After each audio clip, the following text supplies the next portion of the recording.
El Señor esté con ustedes. Y con tu espíritu. Proclamación de la buena nueva de nuestro Señor Jesucristo, según San Lucas. Gloria a ti, Señor. En aquel tiempo Jesús dijo a sus discípulos: fíjense en esto, si un padre de familia supiera a qué hora va a venir el ladrón, estaría vigilando y no dejaría que se le metiera por un boquete en su casa. Pues también ustedes estén preparados, porque a la hora en que menos lo piensen, vendrá el Hijo del Hombre.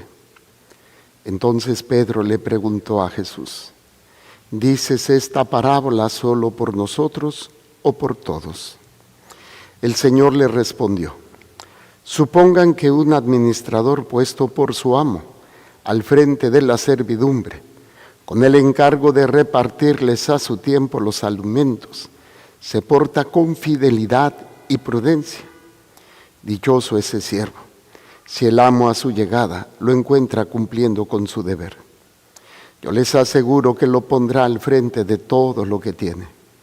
Pero si ese siervo piensa, mi amo tardará en llegar, y empieza a maltratar a los otros siervos y siervas, a comer, a beber y a embriagarse, el día menos pensado y a la hora más inesperada llegará su amo y lo castigará severamente y le hará correr la misma suerte de los desleales. El siervo que, conociendo la voluntad de su amo, no haya preparado ni hecho lo que debía, recibirá muchos azotes. Pero el que sin conocerla haya hecho algo digno de castigo, recibirá pocos. Al que mucho se le da, se le exigirá mucho, y al que mucho se le confía, se le exigirá mucho más. Palabra del Señor. Gloria a ti, Señor Jesús. Por la lectura del Santo Evangelio, sean perdonados nuestros pecados veniales. Brevemente sentados, por favor. Me ha tocado ver y oír y experimentar muchas veces las críticas, los ataques a los médicos, que negligencia o que mal preparados, o una serie de situaciones que en algunas ocasiones tendrán razón. Y no estoy defendiendo una cuestión que sea injusta, simplemente quiero retomar una situación para poder profundizar en algo. Descubrir de qué está enfermo una persona no es tan sencillo. Se trata nada más de que llegue y pues ya, los síntomas y todo, y sabemos lo que tiene. En algunos casos sí, una gripa, una diarrea, y a veces la causa que ocasiona eso no siempre la sabemos. Pensamos, suponemos que sea viral, que sea bacteriana o que sea... Pero así la gente realmente no lo sabemos. Nos basamos por lo que vemos en el paciente y algunos exámenes que pueden ayudarnos. Estoy hablando de enfermedades que tal vez sean más fáciles de entender por todos. No se necesita ser médico para decir, oye, traigo un problema respiratorio, o traigo un problema digestivo porque traigo diarrea y vómito, o pues a lo mejor tengo diabetes o tengo presión arterial alta. Pero no siempre se sabe la causa por lo que ocasionó esa alteración. Se dice que muchas situaciones son causas posibles o favorecen la enfermedad, la edad, la actividad física, la alimentación, la condición genética, va a hacer que una persona sea más propensa, proclive a una enfermedad o a algún tipo de trastorno. Pero a mí me tocó muchas veces enfrentarme a situaciones que no estaban claras. Y uno, pues, el inmenso panorama de posibilidades de una persona que está enferma y más cuando no es algo común, deja a veces a los médicos, pues no sé por dónde. Ahí entra mucho la ayuda interdisciplinar, interconsulta de un especialista a otro especialista, y cada vez cuando no se encuentra una respuesta, pues se trata de, me tocó ver personas que por años, no se sabía qué era lo que tenía. Y no porque los médicos sean incompetentes, sino que no es fácil. El médico tiene que hacerla de detective. Y por más preparado que esté, no se la sabe de todas. Claro, sí hay tristemente médicos que a lo mejor les falta preparación, les falta profesionalismo, les falta. Pero yo creo firmemente que la mayoría pues le echa ganas y trata de hacerlo mejor. Pero es tan difícil poder entender o descubrir siempre la causa o la enfermedad en sí. Vienen gente con nosotros, padre, tengo años, décadas con molestias y los médicos no saben lo que tengo. A veces ahí es donde empieza a pensarse en la posibilidad espiritual, ¿no? Un ataque, una cuestión así. Pero ni siquiera a veces es eso. Simplemente que no se diagnostica porque no siempre se conoce todas las enfermedades. Y hay gente que muere sin que se le diagnostique la enfermedad. Y no porque sea negligencia de los médicos, sino porque es a veces muy difícil. Hay síndromes o enfermedades que se presentan una en millones de casos. Y tú dices, oye, pues no se tienen todas las herramientas o todo el conocimiento para poder decir, estás enfermo de esto o de lo otro. En mi tiempo, trabajando como médico, sí me tocaron casos muy complejos y difíciles, tanto que se tuvo que hacer muchas consultas a especialistas para tratar de entender cuál era la causa, cuál era. Y pocos casos nunca supimos qué fue lo que le pasó. Y nos tocó nada más acompañarlo o acompañarla en su proceso, hasta que llegó un momento en que la persona falleció. Esto puede ser desalentador, puede ser a lo mejor incluso asustar, ¿no? No es frecuente, gracias a Dios no es frecuente, pero se dan los casos. ¿Qué sucede esto? Ustedes pueden preguntarme, bueno, ¿y qué tiene que ver esto con la palabra de Dios? Bueno, muy sencillo. Todo el Antiguo Testamento y la ley no era más que el diagnóstico para decir, estás enfermo, pero no hay cura. Y esta enfermedad se llama pecado y no hay cura. Y entonces había, por decirlo, tratamientos paliativos, cumplir la ley. Pero esto no curaba, esto no sanaba, esto no quitaba a la persona la condición, ni tampoco le daba la fuerza para poder tratar de luchar. Cuando empecé con el problema respiratorio, una señora muy bella me dice, padre, le voy a preparar un pollito para que se recupere. O sea, si no teníamos la manera de tratar o de conocer la enfermedad, pues ¿qué hacen las mamás? ¿Qué hacen las abuelitas? Pues te nutren para que te vayas recuperando. Pero pues mi abuela y junto con mi mamá tenían sus frases muy coloquiales. Enfermo que come y va al baño, con una palabra hacia el enfermo que come y mea, que el diablo que se lo crea, ¿sí? Porque un enfermo pues normalmente no le da hambre, y a mí estos días me ha pasado esto.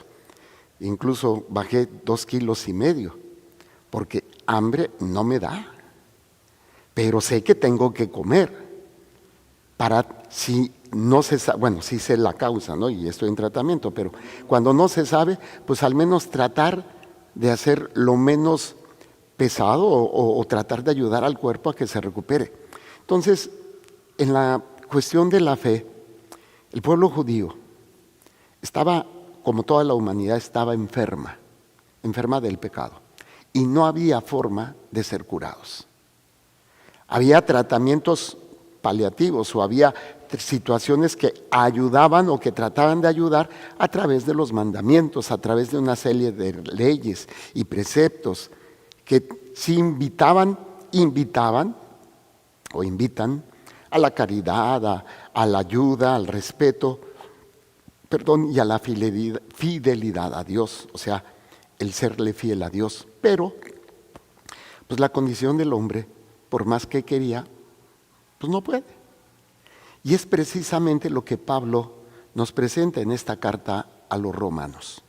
Es un planteamiento de la gran diferencia entre lo que es antes de Cristo y después de Cristo.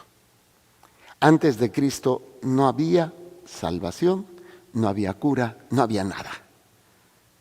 Después de Cristo se diagnostica, es el pecado y es la condición del hombre alejada de Dios, pero que esto tiene solución, esto tiene cura.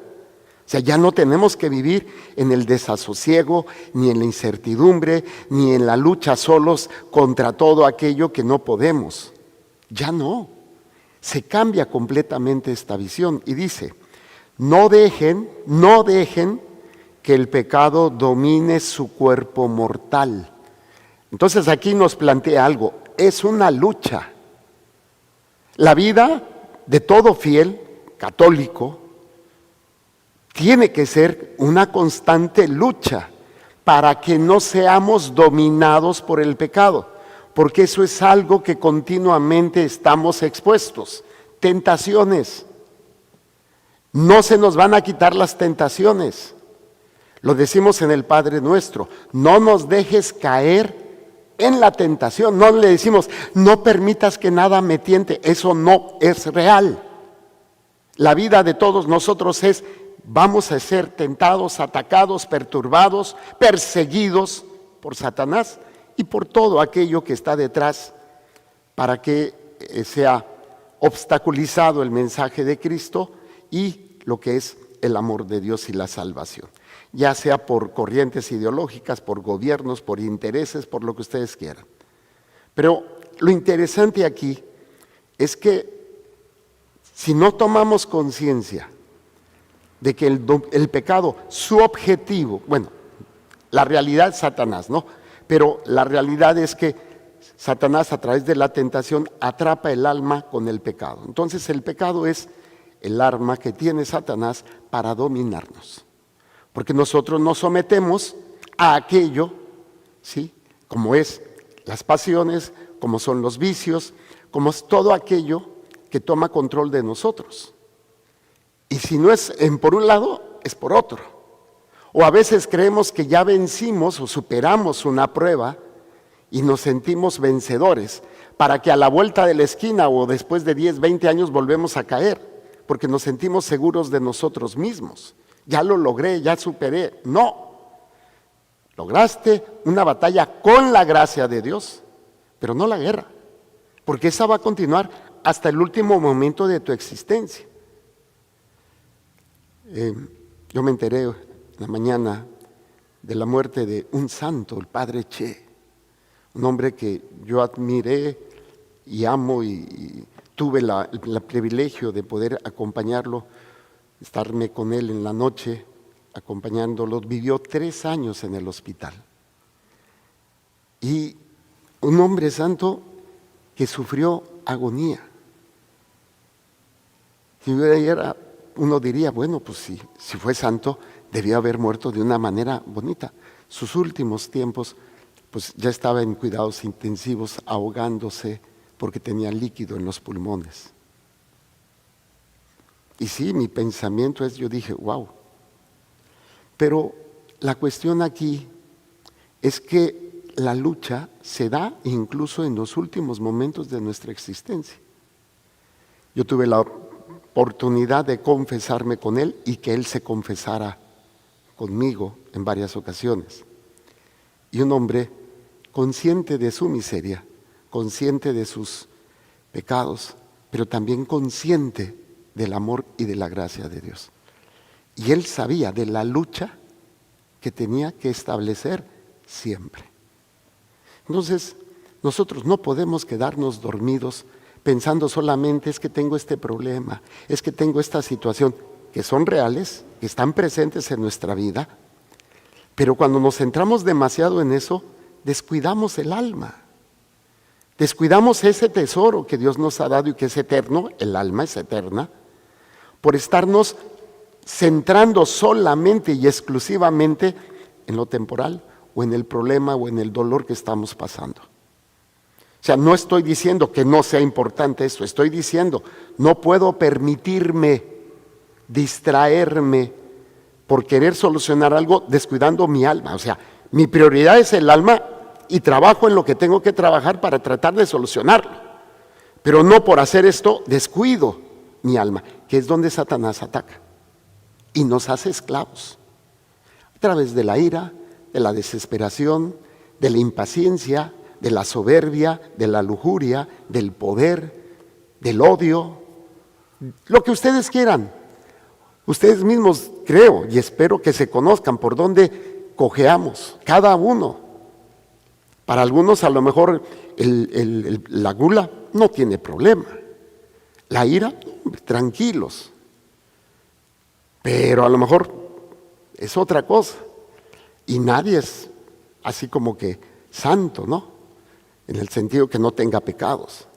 Hace rato me compartía una de las monjitas de un hombre que pues ha ayudado en diferentes ocasiones a personas, pero resulta ser, no me consta, ni digo nombres, ni sé, que parece ser que también pues tenía cosas no muy saludables y turbias. Entonces, podemos ser buenos en una cosa, pero fallar en otra, nadie es perfecto. Y así, esta es una de las cuestiones que no podemos seguir ciegos. Cada uno de nosotros tenemos que ver en qué estoy fallando. ¿Qué es lo que Satanás me está controlando a través del pecado? Solos no podemos contra esta enfermedad, no podemos. Así como si yo no conozco medicina y quiero curar una enfermedad, pues no. O sea, aquí ya conozco la enfermedad, pero no tengo los remedios, no tengo el tratamiento para poder vencer la tentación, para poder vencer el pecado. No dejen que el pecado domine su cuerpo mortal, porque si domina tu cuerpo mortal, tu alma se condena. Entonces, fíjense la tarea tan grande que tenemos. Cuidar el cuerpo para que no sea dominado por el pecado sin descuidar el alma. Porque al final de cuentas lo que estamos protegiendo principalmente es el alma contra Satanás. Y dice, y los obligué. Eso es el pecado. Nos obliga, nos hace esclavos. Dice, a seguir sus malas inclinaciones. ¿Quién tiene las malas inclinaciones? Todos nosotros. Se llama concupiscencia, se llama condición caída, se llama pecado original. Todos tenemos esas condiciones decía San Pablo, hago el mal que no quiero y dejo de hacer el bien que quiero. Yo creo que todos nos identificamos con eso, ¿verdad? Ay, es que quisiera que se me quitara lo mula. Ay, es que quisiera que ya no fuera tan de esto, tan lo otro. Pues, pero lo bueno es que estás tomando conciencia y estás trabajando en ello. Esa es la idea, la lucha espiritual. Y tomar conciencia de que no puedo quedarme dormido, porque si no, voy a ser sometido y me va a llevar a que yo me deje arrastrar por lo que yo traigo. Cada uno de nosotros tenemos inclinaciones al mal o descontrol del bien. ¿Cómo es esto? Comer es algo bueno, pero si tengo descontrol se le llama gula. Descanso es saludable, pero si pierdo el control se le llama pereza. No, hombre, el saberte valorar y dar gracias y descubrir que pues eres obra de Dios, pero cuando pierdes el control se le llama soberbia. Entonces, todos tenemos inclinaciones. Y estas inclinaciones son como ganzúas que están libres y que cuando se enganchan con lo que el demonio nos presenta, pues ya quedamos atrapados. Y es por eso la vigilia, la vigilancia del alma. Cuidar para no caer. Entonces dice, no dejen que el pecado domine su cuerpo mortal. Por eso es tan importante el ayuno.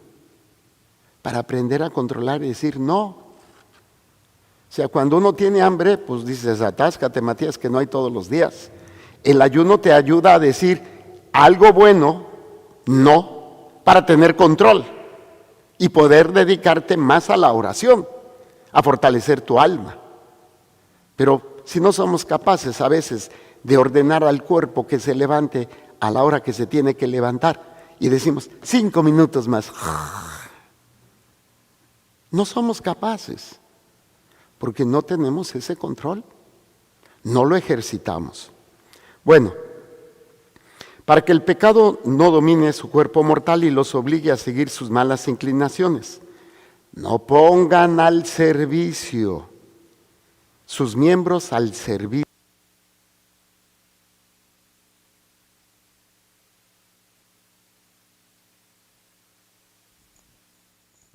Se me fue la batería. Entonces dice, no pongan sus miembros al servicio del pecado. Esto, una de las cosas que a veces no nos damos cuenta, porque el pecado es tramposo, es engañoso. Bueno, Satanás, como lo usa, nos lo presenta como algo agradable, algo atractivo. ¿Sabes qué? Creo que no subí las pilas, madre, se me olvidó subirlas.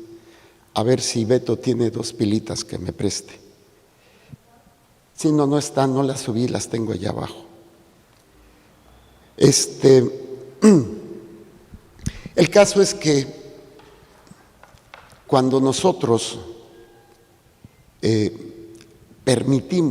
nos permitimos ciertas cosas como diciendo, ¿qué puede pasar? Nada más tantito. Es poner una parte de tu ser al servicio del pecado. Creemos, por ejemplo, el criticar. No, pues no pasa nada. Estás poniendo tu mente, tus labios, tu voz al servicio del pecado. Y te vuelves esclavo. Es nada más una probadita. Basta un solo momento para abrir la puerta a algo que no es de Dios. Por eso tenemos que ser vigilantes. ¿Qué parte de mi cuerpo, qué parte de mi ser está al servicio? Gracias. ¿Qué parte de mi ser está al servicio del pecado? Yo les aseguro que a lo mejor ninguno hemos pensado en ello. Creemos que no somos malos. Creemos que no somos tan malos, que no estamos haciendo algo malo, pero todos nosotros, de alguna manera, nos ponemos siempre, por ignorancia, por conveniencia, al servicio del pecado. Ahí está.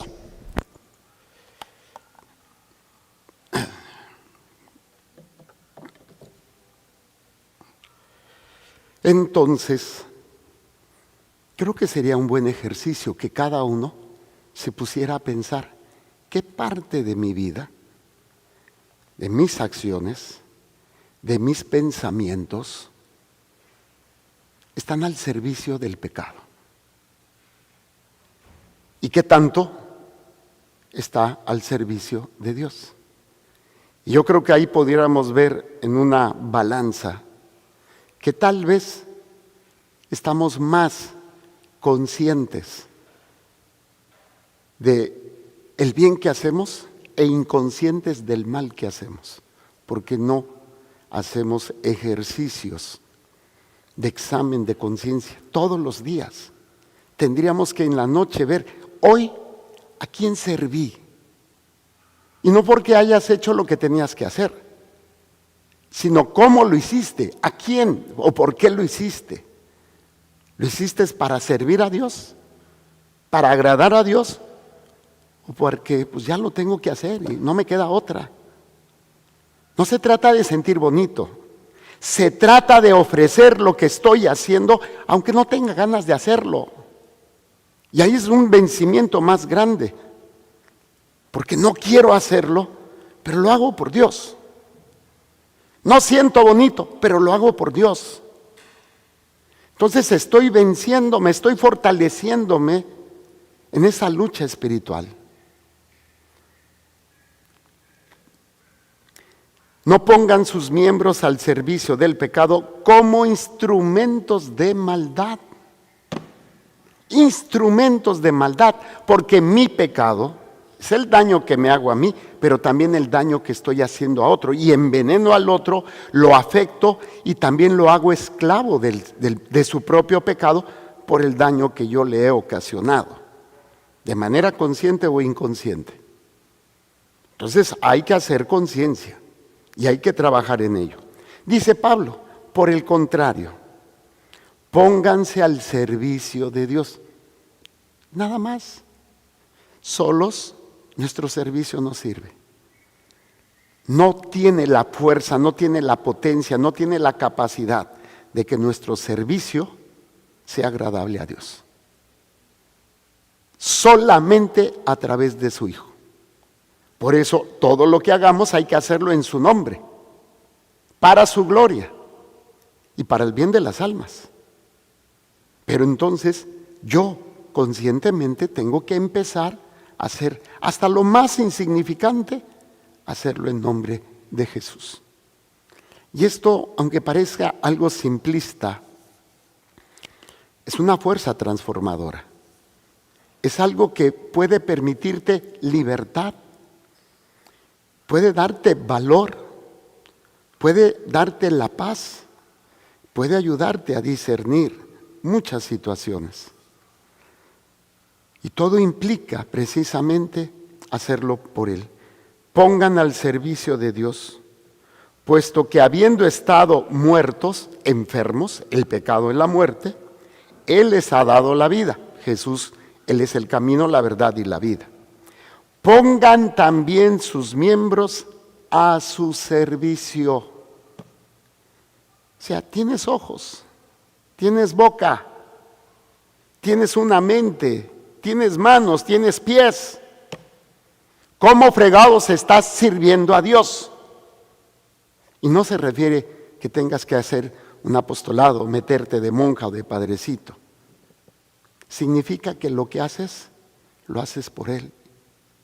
Tu trabajo diario, tu atención en tu pareja, tus hijos, tu trabajo, tus estudios. Y ya estás empezando. Empieza en eso básico y entonces esto va a ser como una onda expansiva que vas a querer ir creciendo más y hacer más. Siempre y cuando sea de acuerdo a tu vocación, a tu estado de vida. Sin descuidar lo principal que es tu familia. Bueno. Dice, Él les ha dado la vida, pongan también sus miembros a su servicio, como instrumentos de santidad. Qué hermoso, tú puedes ser un instrumento de santidad. ¿Sabían eso? Puedes ser un arma de santidad para ayudar a otros, solamente poniéndote al servicio de Dios. Lo que haces, barrer, trapear, servir, lo que sea, al servicio de Dios, estás empezando. Como toda batalla, como toda acción, se empieza con cosas pequeñas, pero va creciendo, va siendo expansivo. El padre Che, 99 años, 60 años, no más, 66 años de sacerdote. Y su fuerza expansiva de servicio fue increíble, fue de amor. Eso sí, bien carrilludo. Era un padrecito carrilludo y alegre. Y cuando fui a estar con él en el hospital, le digo, padre, voy a estar con él, vengo a estar con usted. ¿Y qué culpa tengo yo? O sea, era tremendo el padre. Pero su carisma, su servicio, su entrega a la gente, era increíble. Y no era una persona, a lo mejor un gran predicador, pero era una persona que hacía lo que hacía y lo hacía por ayudar, por amor a Dios. Entonces a veces creemos que porque lo que yo hago no es lo que hace el padrecito, o el gran misionero, o la gran religiosa, o aquel que entregó su vida por Cristo. No tienes que hacer nada extraordinario, más bien hacer lo ordinario extraordinario, porque lo haces por Dios. Dice, por el contrario, pónganse al servicio de Dios, puesto que habiendo estado muertos, Él les ha dado la vida. Pongan también sus miembros a su servicio como instrumento de santidad. El pecado ya no volverá a dominarlos. Padre, ¿cómo puedo vencer esta tentación? Ponte al servicio de Dios. Platicaba con unos jóvenes sobre sus relaciones de noviazgo. Y el domingo hablábamos sobre la oración. Y no había tenido la oportunidad de explicar un punto porque sí me sentía bastante fregado el domingo. Creo que fue el culmen de la enfermedad. Pero yo dividía que se los comparé a ellos para que lo entendieran. Es como aquellas personas que uno va al gimnasio y hacen rutinas, ¿no? Rutinas de brazos, rutinas de abdomen, rutinas de piernas, rutinas de cardio, para que todo el ejercicio abarque todas las áreas del cuerpo. Lo curioso es que en la vida espiritual solo utilizamos una sola área en la oración, que es la oración de petición. Pero dejamos de fuera otras tres, que son las que tenemos en la misa. La adoración, la acción de gracias, ¿sí? Y la propiciación. La de imprecación, que es pedirle a Dios, eso somos buenos todos. Es que yo le pido a Dios, es que yo le pido a Dios, pero no te ejercitas en las otras oraciones. Es como decir, pero yo hago pesas en los brazos todos los días, ¿por qué no puedo correr? No tengo fuerzas en las piernas. Pues oye, pues ni que se te bajara el músculo a la pierna. Si no aprendemos a adorar, si no aprendemos a dar gracias, si no aprendemos a reconocer la necesidad de arrepentirnos y permitir que Dios nos salve, pues vamos a seguir pidiendo, pero no estoy fortaleciéndome el alma en todos los ámbitos de la oración. No lo estoy haciendo. Y es precisamente esa debilidad que me impide poder enfrentar y resistir la tentación y no ser dominado por el pecado. Yo le pido a Dios que me quite esto.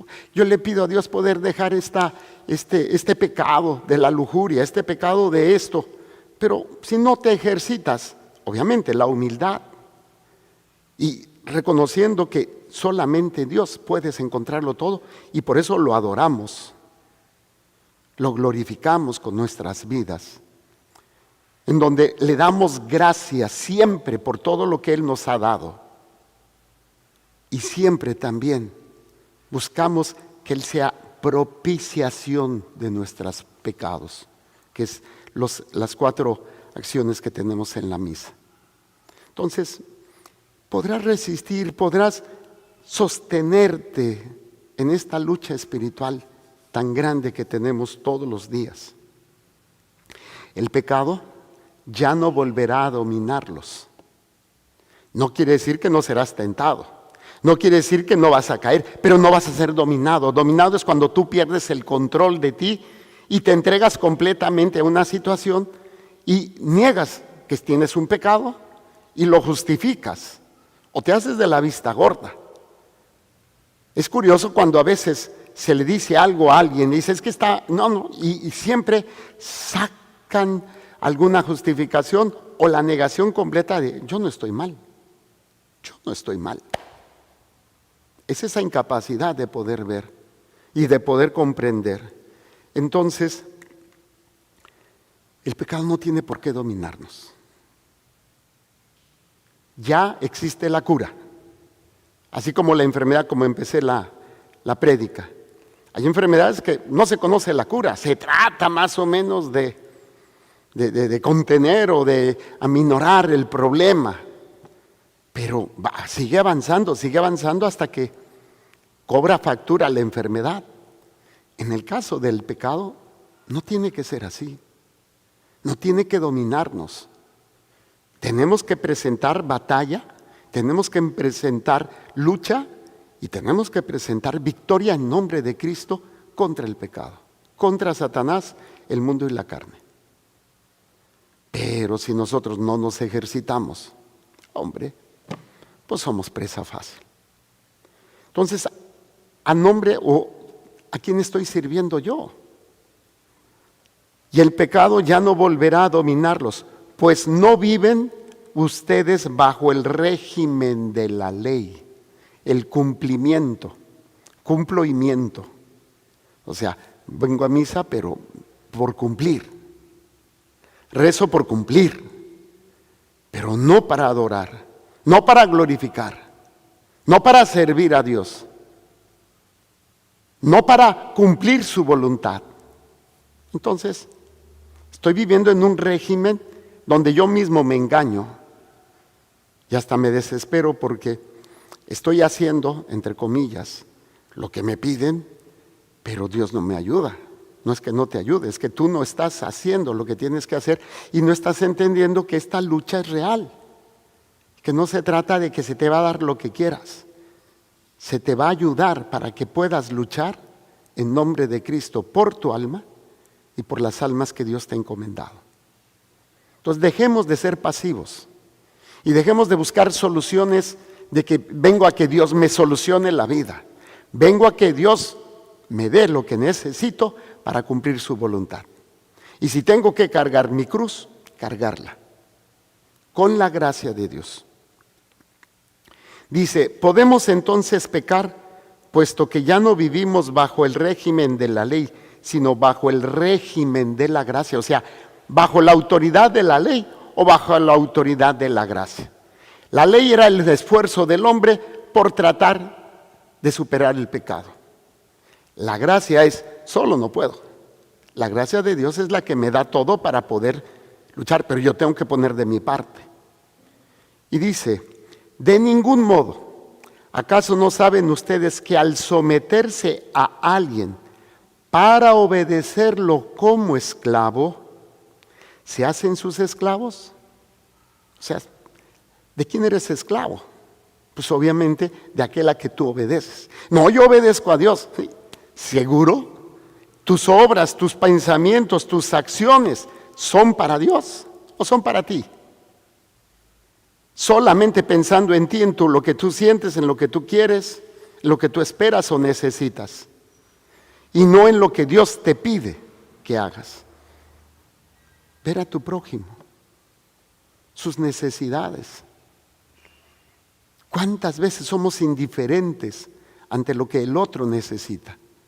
Ya no estoy hablando afuera, estoy hablando simplemente con mi pareja, mis hijos, mis padres. Somos indiferentes. ¿Acaso no saben ustedes que al someterse a alguien para obedecerlo como esclavos, se hacen sus esclavos? Si ustedes son esclavos del pecado, es para su propia muerte. Si son esclavos de la obediencia de Dios, es para su santificación. ¿Cuál es la pieza clave para ser santos? La obediencia a Dios. Esa es la verdadera santidad. Mi Madre Santísima, obediente. Señor San José, obediente. Mi Señor Jesús, que era Dios y es Dios, pero se hace hombre, nos enseña a través de la obediencia. Entonces, ¿quieres poder luchar contra todo esto? Aprende a obedecer. Aprende a conocer. Busca conocer la voluntad de Dios. Busca entender lo que Dios te pide. No lo vas a entender todo de la noche a la mañana, ni rápido, ni porque lo estés... Oye, toda tu vida a lo mejor has vivido en un pensamiento de tu ser y de la noche a la mañana crees que Dios ya te lo va a decir. Sí te lo dice, pero tú no lo has aprendido a escuchar.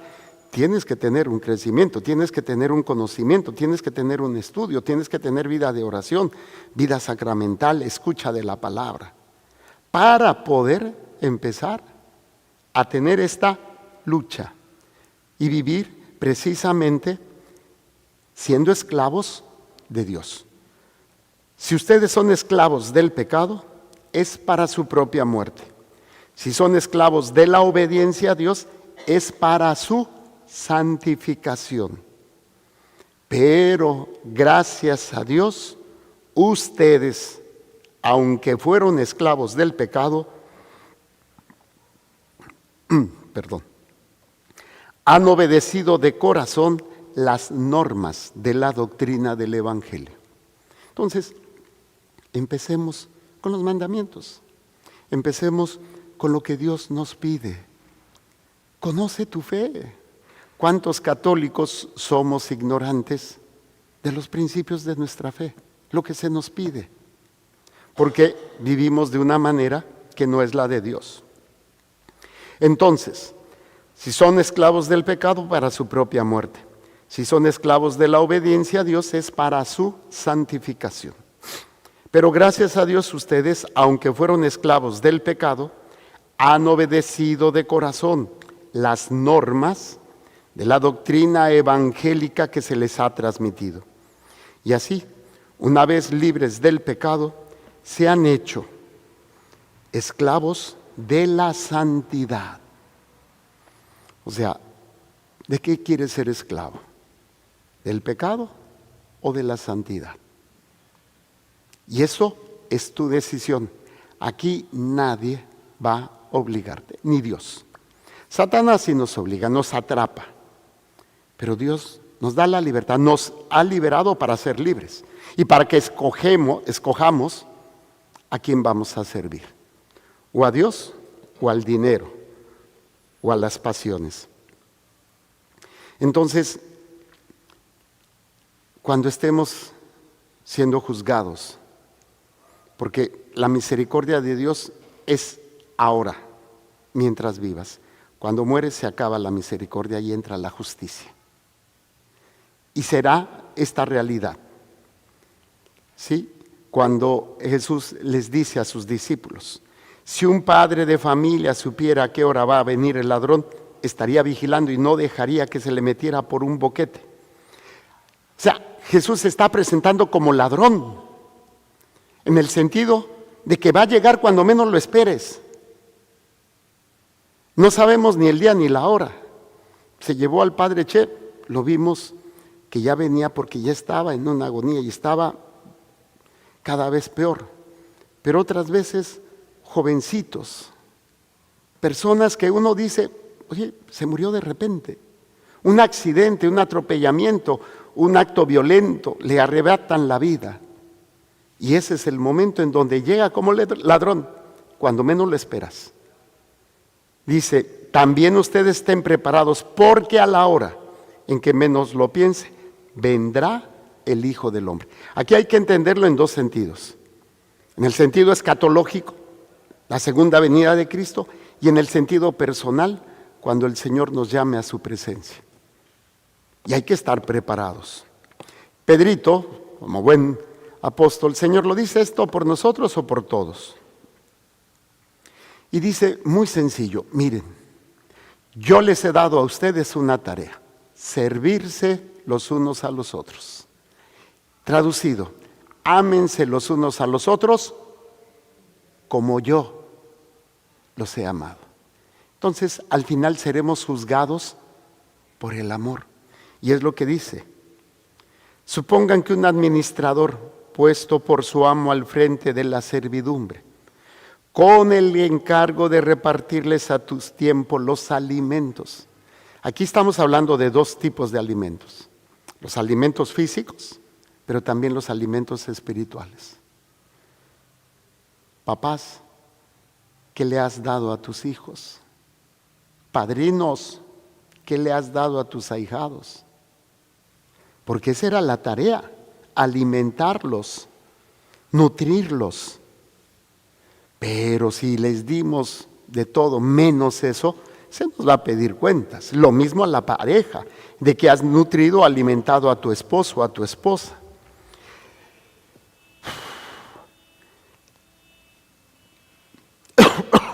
Puesto por su amo al frente de la servidumbre con el encargo de repartirles a su tiempo los alimentos, se porta con fidelidad y prudencia. Dichoso ese siervo, si el amo a su llegada lo encuentra cumpliendo con su deber. Si ahorita estiráramos la patita, ¿cómo nos encontraría el Señor? ¿Cumpliendo nuestro deber? ¿O tenemos deudas, chatos? ¿Cómo estaríamos?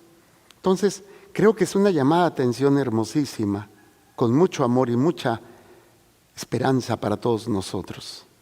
¿Todavía estás con vida?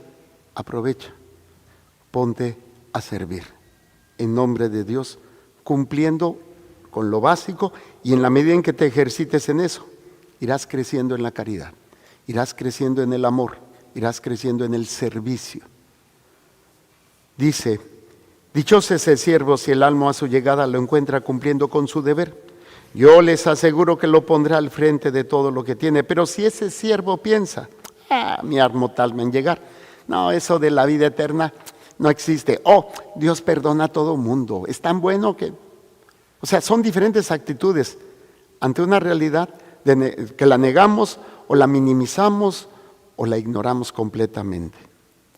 Pero si ese siervo piensa, mi amo tardará en llegar, y empieza a maltratar a los otros siervos, o sea, a no darles la caridad, a no darles el mensaje del amor. Dice, y se empieza él solamente a servir y a comer, o sea, primero yo, luego yo y al último yo. Y a embriagarse, o sea, dejarse llevar por sus pasiones. El día menos pensado y a la hora más inesperada llegará su amo y lo castigará severamente y le hará correr la misma situación, la suerte de los desleales. Todo católico es responsable por el hecho de ser bautizado, de cumplir la tarea. Pero, dice el Señor, el siervo, conociendo la voluntad de su amo, no haya preparado ni hecho lo que debía, recibirá muchos azotes. El que sin conocerlos haya hecho o algo digno de castigo, recibirá pocos. O sea, el castigo es nada más que a algunos más y a otros menos. Pero el castigo es. Y esto es algo que lo cual nosotros tenemos que ir descubriendo. Al que mucho se le da, mucho se le exigirá. ¿Saben qué va a ser lo más? Para mí es una opinión muy, muy personal. De las cosas más aterradoras cuando estemos en el juicio. Descubrir todas las bendiciones y maravillas que Dios nos dio y que nosotros no supimos ver. Pero sí vimos cosas, es que no me escucha, es que ¿por qué me pasa esto a mí? Y si yo no he hecho nada malo. Eso será, o sea, como diciendo, ¿cómo pude ser tan ciego que no pude ver el mensaje de Cristo? No pude entender lo que estaba pasando. Y ahí, permítame que esta cosita me está fallando. Ahí está.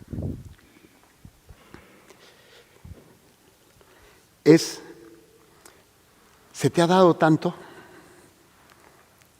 y no te has dado cuenta? Y se te va a exigir. Por eso abramos los ojos, aprendamos a ser agradecidos. Pero cuando nos centramos más en lo que me quitaron, en lo que creo que merezco, se te va a exigir porque no supiste administrar todo lo que Dios te ha dado. Hace unas horas tuvimos una misa de cuerpo presente.